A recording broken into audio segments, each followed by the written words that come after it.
Hello and welcome to Chris's Business Nightmare. This is the story of Chris, a composite of the many people who enter the minefield of going into business without business knowledge or getting sound advice. And a similar fate, or worse, can happen to anyone. Chris is not a real person and bears no resemblance to anyone living or dead. Chris was a lucky guy. He had everything: a beautiful wife, two healthy toddlers, a great boss who had trained him, lots of friends, and was even a former rugby player for his local team. He and his wife had saved up and bought a new house in the suburbs. Things couldn't be better. Chris was a motor mechanic. He fixed cars and was a good, loyal worker who knew cars inside and out and loved his job. He worked 7:30 a.m. to 5 p.m. Monday to Friday, so was home in plenty of time for business and had weekends off. The workshop was operated by Frank, the boss, Chris and Matt, a guy around 10 years older than Chris who had been there since Chris started. Frank was a good businessman and had looked after his business and customers really well. Frank liked Chris and one day offered the business to him for an incredibly low price. Chris was ecstatic and couldn't wait to ask his wife what she thought. For him, this was the opportunity he had been waiting for. Frank was very wealthy and now this was his chance.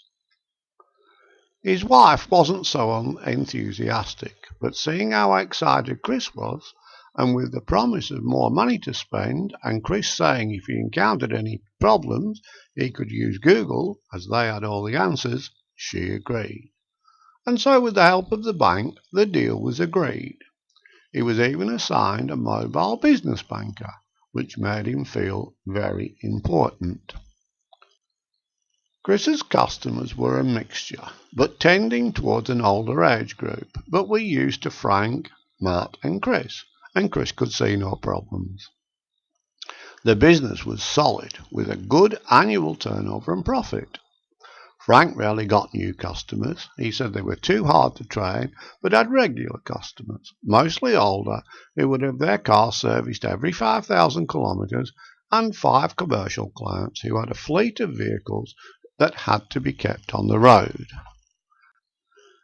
Neither Chris nor his wife had any business experience. Both came from a long line of dedicated employees. But what could that matter? Chris knew this business. He had worked since their leaving school. Frank was wealthy. He would be wealthy, was the predominant thought. Chris was entering a minefield, but didn't know that. No one can know what they don't know. Running a business is a skill that has to be learned, just like any other. He hadn't become a motor mechanic overnight. He had practiced for 4 years and went to TAFE to study, but in excitement these thoughts never entered his head. Chris didn't know that Frank had sought advice, had mentors, and came from a family with a long history of operating businesses. And Frank had moulded his business to his personality and had a plan when he acquired the business. Chris had not. He would run the business as he thought Frank did. And so, although Chris may have paid a premium for the business, he didn't check. He took Frank's word. He still had a good, solid business. And so, in the final month, Frank showed Chris how he ordered parts, scheduled clients, invoiced them, paid bills, and entered the information into the accounting program. Chris wasn't so sure about paying the bills and entering the information into the accounting program, and his wife had no experience in that area either. So Frank suggested they see his accountant, who could organise a bookkeeper to do that, and apart from that, he would need an accountant to do his annual business tax return. Chris felt very important meeting an accountant, and with Frank's help explained what he needed and chose a package that was most suitable. Someone would pick up all his supplier invoices each month, and the accountant would enter them. He would be taught how to charge his customers on a daily basis and apply the payments. He could get figures any time he needed to, but couldn't see the point in doing that. And so he left the accountant's office feeling very protected and relieved.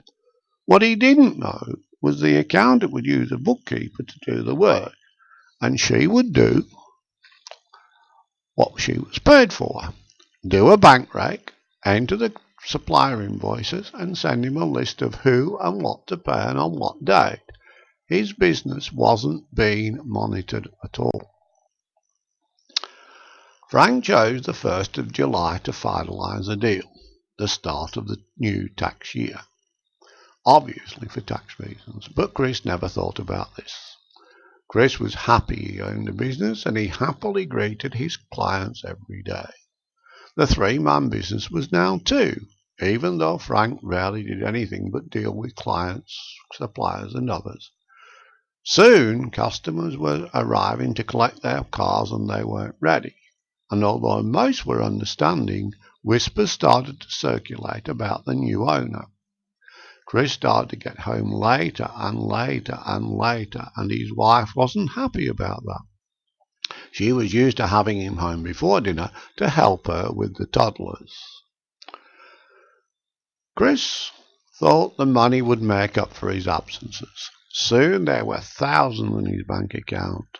Chris and his wife had no budget. They were used to spending what was in their account. Soon he had new furniture. He and his wife had brand new cars.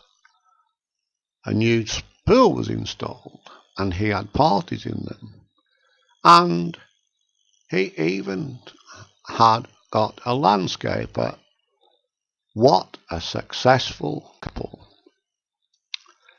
Chris didn't notice that some of his customers stopped during using his service. He was so busy.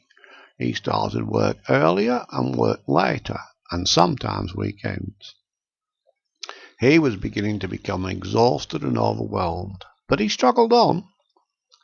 When a new customer arrived, he was thrilled. This man was well-dressed, well-spoken, drove an expensive car, and didn't even question the bill. And what's more, promised more work. Sure enough, on the 1st of the following month, another card arrives for a quote from the same man.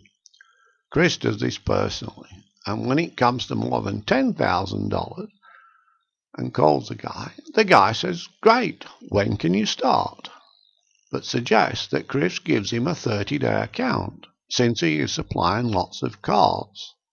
Chris agrees and doesn't even get any identification, neglects to do a credit check or get the customer to sign a credit application form.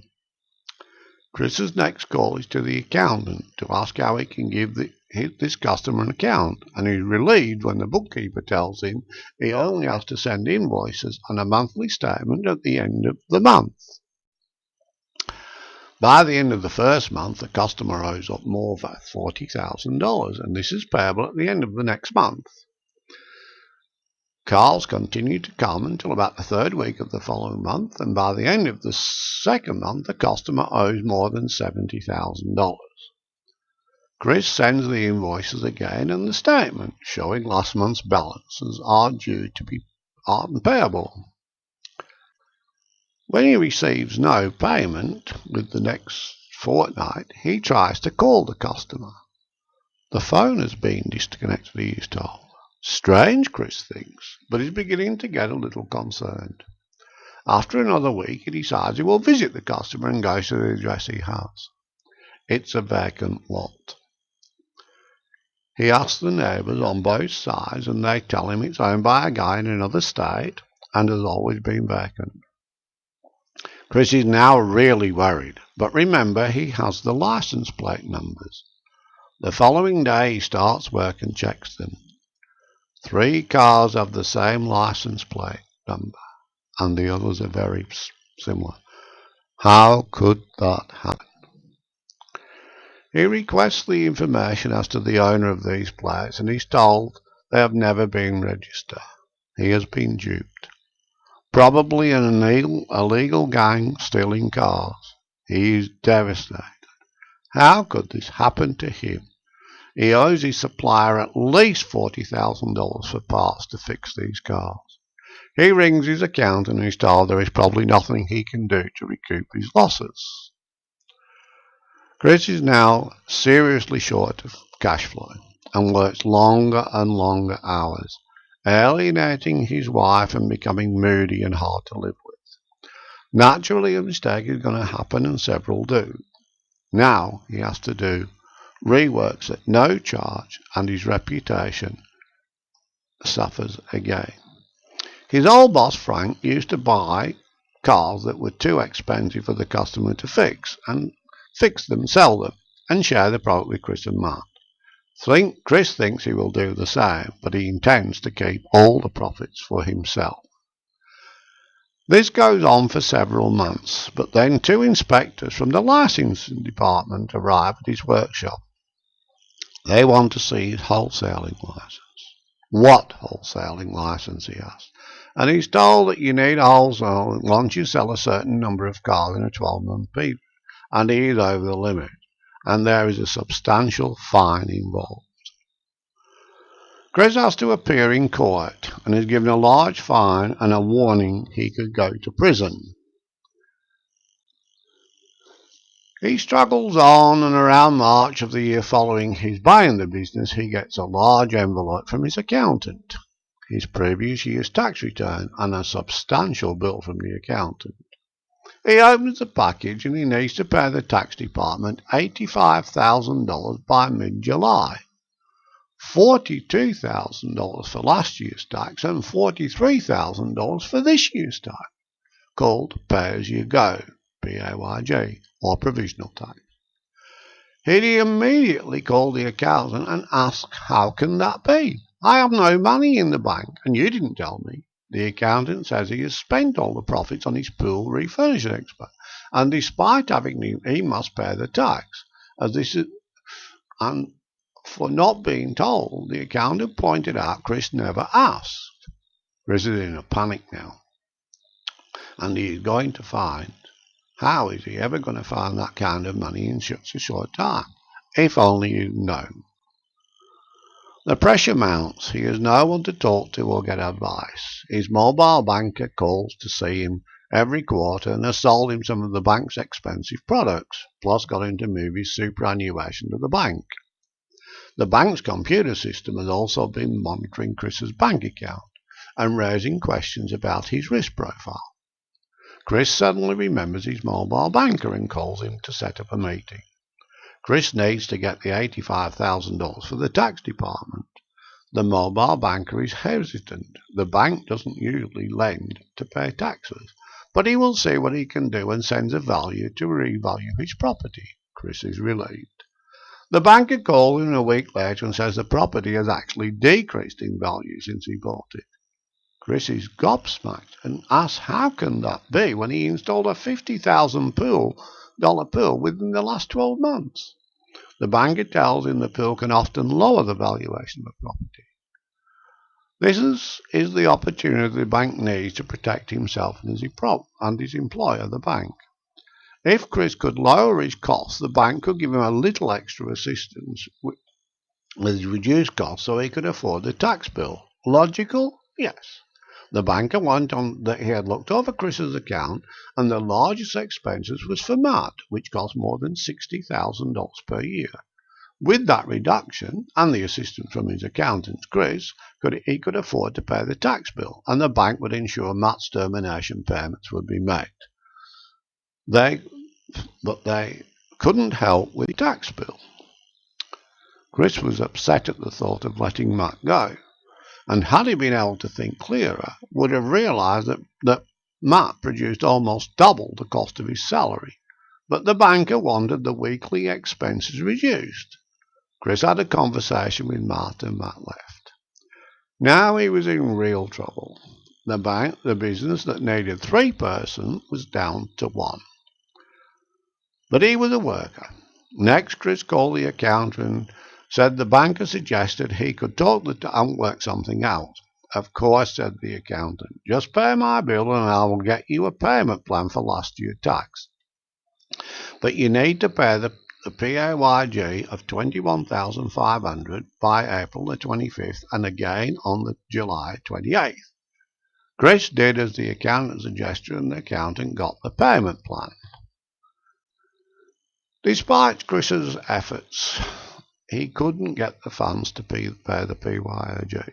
He tried to call his accountant, but his calls went unanswered, and the bookkeeper didn't pick up the invoices the following month. But Chris didn't notice.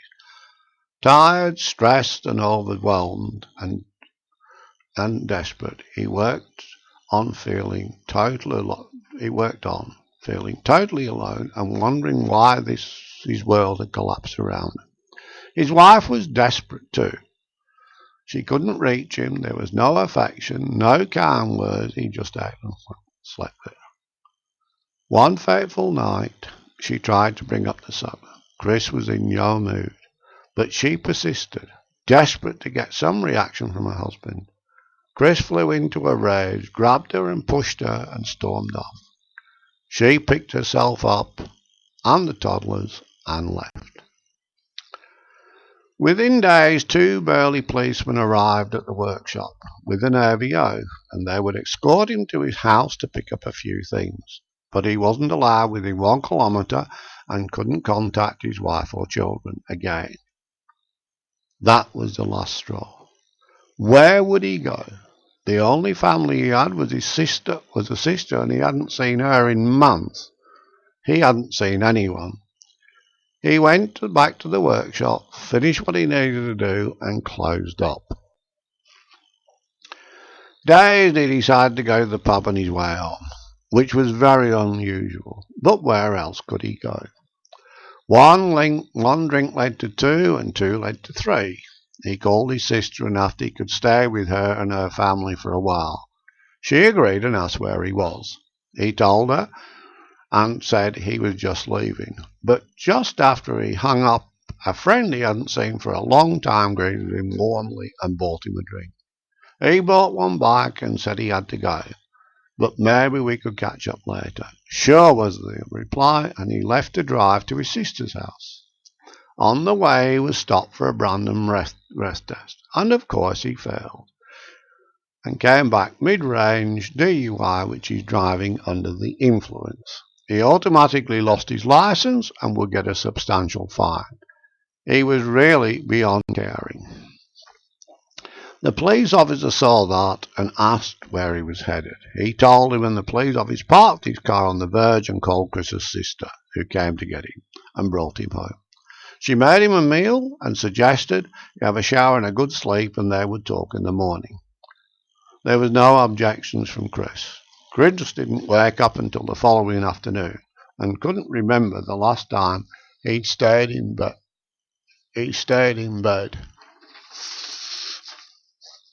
That long. Fortunately, it was Saturday and Chris hadn't promised to have any cars ready that day. His sister, Nikki, and her husband, Gary, greeted him warmly, and she made him lunch and suggested they get the car and asked where he wanted it taken. He said the workshop was probably the best place, as he gave them the keys and they were off.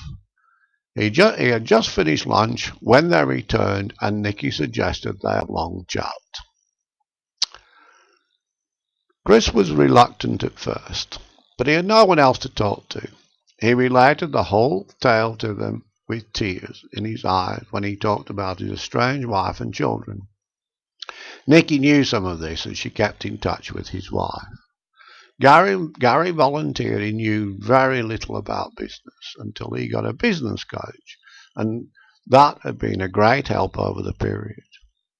He had helped Gary define his target market, was someone to bounce ideas, but most of all, it was someone he could turn to when he felt out of his depth, and estimated he got at least a 500% ROI, which is return on investment.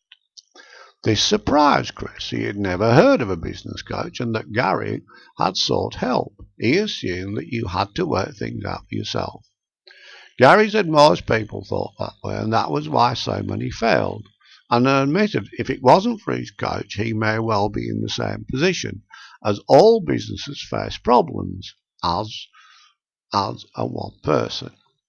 It's almost impossible to solve them all. Wise people get advice, he stated with pride. They chatted until dinner and ideas were exchanged.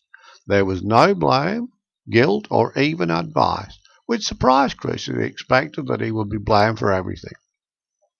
The only advice was offered by Nicky, to answer Chris's many questions about his wife and family, and that was to give her space and time. Chris used an Uber to get from his sister out of the workshop. Fortunately, his lease was due for renewal and he decided it was best to get a job. He finished up all his customers' cards and had a little money in the bank, but he still hadn't paid the tax. He got his own rented house and with the assistance of a life coach is coming to terms with everything that happened and looking forward to a bright future. He eventually got a job, the ATO and the bank sold his house, his wife instigated divorce proceedings, and he hasn't seen the children in some time, and he is still paying off his tax and the shortfall in the house settlement. The tragedy. None of this needed to happen. If Chris had sorted right rather than thinking he was being looked after, when in fact he wasn't, this is all too common. Many small business owners have the technical know-how to make a mediocre income. They're technicians, but many don't have the skills to run a business, and this causes the loss of assets, relationships, and health. Don't let that happen to you.